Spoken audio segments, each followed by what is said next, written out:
আমি তো পড়ে গেলাম না। আমি কি করে এলাম, কি জন্য এলাম এই দুনিয়াতে?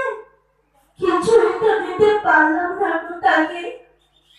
তাহলে শেষের দিনে মানুষ কাঁধে করে নিয়ে যখন যাবে, তখন বলার আগে এখনো যে আমাদের সময় আছে, একটু বলুন সবাই মিলে হরে কৃষ্ণ হরে কৃষ্ণ কৃষ্ণ কৃষ্ণ হরে হরে, হরে রাম রাম রাম হরে হরে।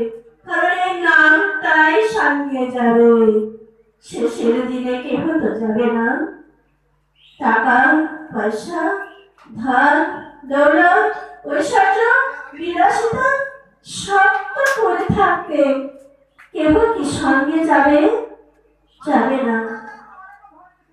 যখন গর্ভে থাকে সন্তান কত কষ্ট করে, বলে আমাকে ভগবান বের করে দাও, দিয়েই তোমার নাম করবো।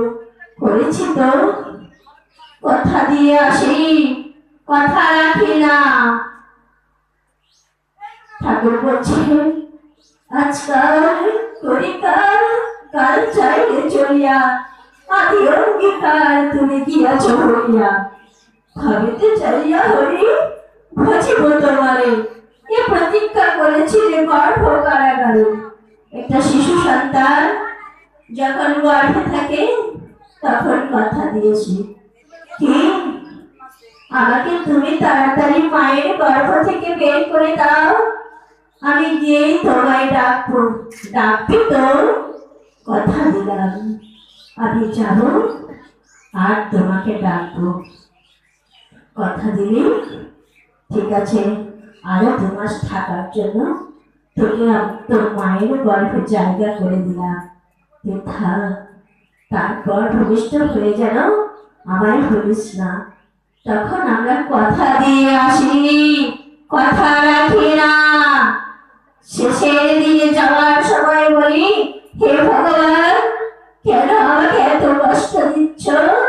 আমাকে কেন এত যন্ত্রণা দিচ্ছ? তুলে নাও তাড়াতাড়ি, আমার হাতে পায়ে গায়ে শরীরে যন্ত্রণা হচ্ছে কেন গো? যতদিন তোমাকে ডাকতে বলেছিল ডেকেছিলে তুমি? তার কথা শুনেছিলে? না, শোনা হয়নি। কেন? মায়ায় আটকে পড়ে গিয়েছিলাম। মায়া? কিসের মায়া? সংসারের মায়া। এখন আমার সন্তান হয়েছে, আমার সন্তানকে মানুষ